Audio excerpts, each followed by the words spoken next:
Hello student, स्वागत है आपका हिंदी सारथी यूट्यूब चैनल पर। सबसे पहले आप सभी को नए साल की ढेर सारी शुभकामनाएं।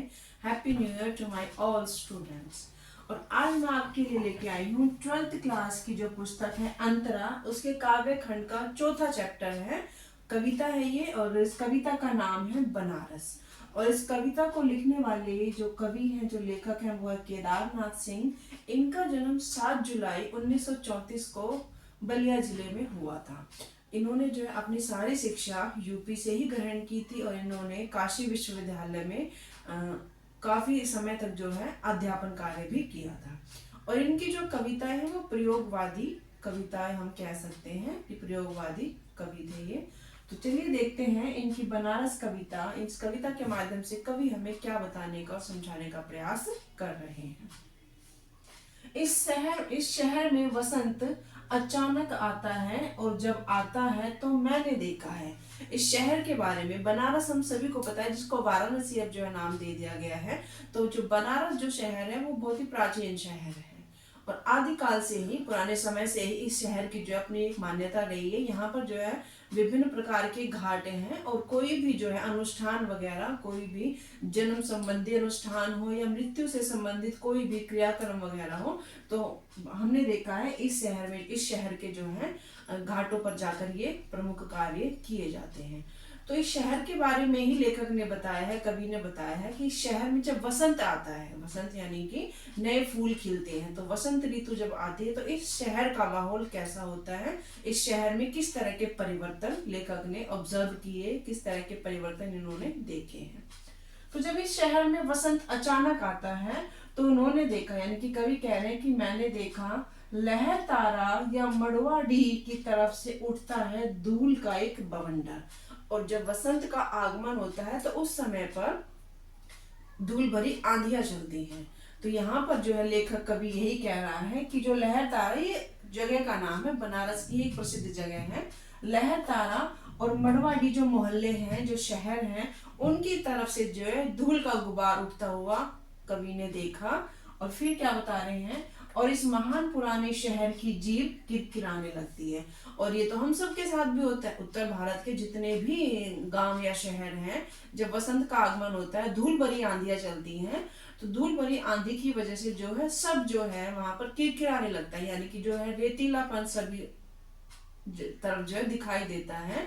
हर वस्तु पे जो रेत जम जाता है, धूल की वजह से जो है रेत सब तरफ जम जाता है। तो यहाँ कभी यही कह रहे हैं कि जब यहाँ पर लहर तारा और मड़वाडी की तरफ से धूल का बवंडर उठता है, यानी कि हवाएं, धूल भरी आंधियां उधर से जो है इस शहर में प्रवेश करती हैं, तो इस महान पुराने शहर की जो है जीभ किरकिराने लगती है, यानी कि सब तरफ जो है धूल धूल हो जाती है, और सब कुछ जो है किरकिराने लगता है, सब तरफ जो है धूल भर जाती है।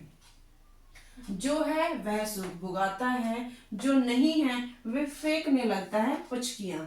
यानी कि जो है, जो हमें दिखाई दे रहा है, यानी कि जो पेड़ हैं, जो पौधे हैं, वो जो सूख गए थे, उनमें जो है एक नया जीवन आ जाता है, यानी कि वो सुगबुगाने लगता है। जो पौधे हैं वो थोड़े से अपने जो पतझड़ की वजह से उन्होंने अपने पत्तियों को झाड़ दिया था, अपनी पत्तियों को गिरा दिया था, और अब जो है वो भी सुगबुगाने लगे, यानी कि उनमें भी जो वसंत के आगमन के साथ ही नई कोपलें आने लगती हैं। तो जो है वो सुगबुगाता है, यानी कि जो जीवित चीजें हैं, जो हमें दिखाई देती हैं, जिनको हम देख सकते हैं, उनमें भी जो है परिवर्तन आने लगता है। जो नहीं है वे फेंकने लगता है पचकिया। और जो नहीं है, यानी कि जो हमें नहीं दिखाई देता है, जैसे बीज, अगर किसी ने बीज डाला है वो जमीन के नीचे रहता है, लेकिन जैसे ही बसंत आता है तो उसमें भी पचकियां, यानी कि उसमें भी अंकुर फूटने लगते हैं, यानी कि जो है वो सुगबुगाने लगता है, यानी कि वो अपने जो है उसमें परिवर्तन की वजह से वसंत ऋतु के आगमन के साथ ही उसमें नए नए फूल और पत्तियां आने लगते हैं। और जो नहीं है, जो अदृश्य है, जिसको हम नहीं देख सकते हैं, जो कि बीज होता है, उसमें जो है नए अंकुर आने लगते हैं। आदमी दशाश्वमेध पर जाता है और पाता है घाट का आखिरी पत्थर। तो यहाँ पर जो है बनारस का एक घाट जो है कवि ने उसके बारे में बताया है। दशाश्वमेध घाट है ये, और ये घाट इसलिए प्रसिद्ध है कि जब किसी व्यक्ति की मृत्यु हो जाती है तो इसी घाट पर जो है उनका पिंडदान वगैरह, और वहां पर जो है अंतिम क्रियाक्रम से संबंधित जो भी कार्य, जो भी क्रियाएं होती हैं वो इस घाट पर की जाती हैं। और जब व्यक्ति इस दशाश्वमेध घाट पर जाता है तो क्या पाता है, घाट का आखिरी पत्थर, क्योंकि वो जीवन का जो है अंतिम पड़ाव है। मृत्यु मनुष्य के जीवन का अंतिम पड़ाव है, यानी कि यहाँ पर अंतिम पड़ाव को उन्होंने आखिरी पत्थर बोल दिया है। कि जब मनुष्य जो है देखता है कि बनारस के घाट पर जाते हैं, वो कवि ने क्या देखा, वहां पर घाट देखे, विभिन्न प्रकार के घाट देखे, उनमें से ये घाट का यहाँ पर वर्णन कवि ने किया है, जिस घाट की विशेषता यह है कि पिंडदान वगैरह से संबंधित जो है जो भी क्रियाक्रम है वो इस घाट पर किए जाते हैं। तो वहां पर कोई भी व्यक्ति है वो उसका आखिरी पत्थर यानी कि उसका जीवन का अंतिम पड़ाव है। कुछ और मुलायम हो गया है। और जब कोई भी व्यक्ति, जब हम भी अगर साधारण जो मनुष्य हैं, नॉर्मल जो व्यक्ति हैं, हम भी जब किसी मूर्ता को देख लेते हैं, किसी लाश को देख लेते हैं, तो हमारा मन भी थोड़ा सा जो है पसीज जाता है, थोड़ा सा हमारे अंदर जो है वो एक कोमलता सी आ जाती है, हमें भी जो है दया के भाव उस समय आ जाते हैं कि फला व्यक्ति जो है मृत्यु उसको मिल गई है, भगवान उसको जो है शांति दे और आगे भी जो है उसको, यानी कि मरने के बाद जो उसको मोक्ष मिले और उसको आत्मा को जो है शांति मिले। तो इस तरह से जो हमारा जो मन है वो भी मुलायम हो जाता है, यानी कि हमारे मन के अंदर भी थोड़े से दया भावना आ जाती है। कुछ और मुलायम हो गया है। सीढ़ियों पर बैठे बंदरों की आंखों में एक अजीब सी नमी है। तो वहां पर जो है बनारस के घाटों पर जब कभी गया था तो वहां पर उसने हर एक चीज को ऑब्जर्व किया, हर एक चीज का जो है निरीक्षण किया, देखा अपनी आंखों से। वहां पर बैठे बंदरों को भी जो है कवि ने देखा और कह रहे हैं कि वहां के जो घाटों पर जो बंदर बैठे रहते हैं उनकी आंखों में भी एक अजीब सी नमी रहती है, कि जैसे किसी व्यक्ति की जो है अंतिम यात्रा के समय वो भी जो है रो रहे हों जैसे। तो यहाँ पर ये कवि ने बताया है। और एक अजीब सी चमक से भर उठा है। जहां पर किसी व्यक्ति की अंतिम यात्रा चल रही है, यानी कि उसका जो अंतिम कार्यक्रम के लिए उसको लेके जाते हैं, यानी कि उसकी चिताग्नि के लिए लेके जाते हैं, तो वहां पर जो है एक अजीब सी नमी आ जाती है, यानी कि उस समय जो है वहां के जो घाट के जो लोग हैं, बनारस के जो लोग हैं, उन सब की आंखें नम होती हैं। व्यक्तियों की तो आंखें नम होती हैं, वहां पर जो बंदर बैठे हुए हैं उनकी भी आंखें नम हो जाती हैं और एक अजीब सी चमक से भर उठा है। यहाँ पर बनारस के बारे में बोला है कि वहां पर जो है जो गंगा की जो चमक है, गंगा का जो पवित्र जल है, उसमें एक अजीब सी चमक है और उससे जो है वो पूरा बनारस उस चमक से भर उठा है। भिखारियों के कटोरों का निचाट खालीपन। और कभी कभी ऐसा होता है, बसंत की यहाँ पर जो है वसंत की महिमा बताई है कि वसंत का वर्णन किया है बनारस के संदर्भ में, बनारस को प्रतीक बनाकर।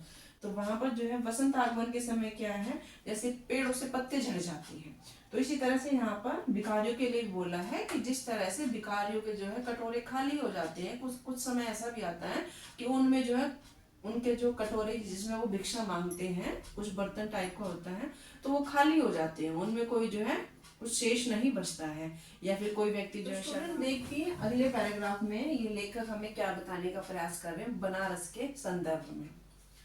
तुमने कभी देखा है खाली कटोरों में वसंत का उतरना, यानी कि लेखक ने यहाँ भिखारियों का भी जो है एक प्रतीक उसको बनाकर यहाँ बनारस का वर्णन कर रहे हैं कि जब बसंत आता है तो बनारस के घाटों पर जो भिखारी बैठे रहते हैं उनमें भी, उनके कटोरों में भी वसंत आ जाता है, यानी कि उनके कटोरों में भी जो है पैसों के रूप में वसंत आ जाता है। क्यों? क्योंकि वसंत जैसे ही आता है मौसम में परिवर्तन होता है, लोग जो है चलने लगते हैं किसी भी यात्रा के लिए, तीर्थ यात्रा के लिए, या फिर वैसे ही कहीं घूमने के लिए, या फिर शाम को जब जो है मौसम अच्छा हो जाता है तो जो बनारस के जो लोग हैं वो घाटों की तरफ, गंगा की तरफ जो है चले जाते हैं। तो अगर लोग जाएंगे तो वहां भिखारियों को जो है कुछ दान भी देंगे, उनके दान पात्र में कुछ पैसे भी और सिक्के भी डालेंगे। तो यहाँ पर जो है जो उनके जो खाली कटोरे पड़े थे, निचाट खालीपन था उनके कटोरों में, भिखारियों के कटोरों में, तो वहां पर भी जो है वसंत आ गया है। यह शहर इसी तरह खुलता है, इसी तरह भरता और खाली होता है यह शहर। यानी कि यहाँ के शहर के बारे में लेखक ने, कवि ने यह बताया है कि जो बनारस शहर है उसका रोज का यही काम है, उसकी दिनचर्या, उस शहर की दिनचर्या यही है कि रोज इसी तरह खुलता है। यानी कि सुबह जो है दुकानें खुल जाती हैं, विभिन्न प्रकार के जो है घाटों पर फूल की मालाओं की जो है छोटी छोटी दुकानें खुल जाती हैं और लोगों का जो है आना जाना फिर वहां पर शुरू हो जाता है।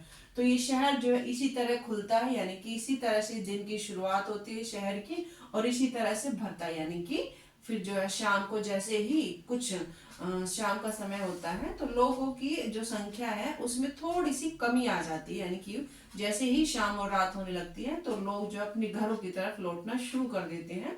लेकिन वहां के जो घाट हैं, बनारस के घाट, वो बिल्कुल खाली नहीं होते हैं, लोगों की चहल पहल वहां पर रहती है। लेकिन कुछ लोग अपने घरों की तरफ जो है रुख कर लेते हैं। तो इसी तरह से भरता है, यानी कि इसी तरह से इस शहर के, बनारस शहर के दिन का जो है अंत होता है। अंत यानी कि समापन होता है, हम यहाँ कह सकते हैं। और खाली होता है यह शहर। इसी तरह रोज रोज एक अनंत शव ले जाते हैं कंधे। और यहीं पर जो है, जैसे मैंने पहले पिछले पैराग्राफ में बताया था कि यहाँ पर एक घाट है दशाश्वमेध घाट, तो वहां पर जो है शवों को ले जाया जाता है, मुर्दों को जो है वहां पर ले जाया जाता है अंतिम क्रिया के लिए। तो यहाँ पर जो है विभिन्न गलियों से लोग जो है निकलते हैं, और शव, जिनके घर में किसी की मृत्यु हो जाती है तो वहां के जो लोग हैं कंधों पर उन शवों को उठाकर ले जाते हैं। क्यों? क्योंकि माना जाता है कि जिस भी व्यक्ति की मृत्यु हो गई है उसको अगर गंगा की घाट पर उसका अंतिम क्रियाक्रम किया जाए तो उसकी मुक्ति जो है, उसको मोक्ष की प्राप्ति होती है। तो यहाँ पर जो है इसी तरह से अंतहीन शव को ले जाते हैं, यानी कि जीवन का अंत हो गया, फिर शव के रूप में उसकी यात्रा जो लोग हैं अपने कंधों पर लेकर जाते हैं। अंधेरी गली से चमकती हुई गंगा की तरफ। अंधेरी गली, क्योंकि जब किसी के घर में जो है किसी की मृत्यु हो जाती है, किसी व्यक्ति की मृत्यु हो जाती है, किसी मोहल्ले में किसी व्यक्ति की मृत्यु हो जाती है, तो वहां पर अंधेरा वैसे ही छा जाता है, लोग जो है दुख से घिर जाते हैं। तो अंधेरी गलियों से, अनजानी गलियों से लोग जो है शवों को अपने कंधे पर उठाकर निकलते हैं और किस तरफ चलते हैं? चमकती हुई गंगा की तरफ। क्यों? क्योंकि जो गंगा की जो चमक है वो बहुत ही अच्छी चमक है। वहां पर जो उसका जो जल है वो निर्मल और स्वच्छ है, उसमें एक अजीब सी चमक और कांति है। इस शहर में धूल धीरे धीरे उड़ती है, धीरे धीरे चलते हैं लोग। यानी कि यहाँ का जो कार्यक्रम है इस शहर में, जो भी लोगों की जो दिनचर्या है वो इसी तरह से धीरे धीरे अपना जो है समय पूरा करती है। लोग जो है यहाँ पर धीरे धीरे चलते हैं और धीरे धीरे जो है वसंत के समय पर यहाँ धूल उड़ती रहती है, धूल भी उड़ती रहती है, लोगों का भी जो है आवागमन लगा रहता है, लोग आते रहते हैं और जाते रहते हैं।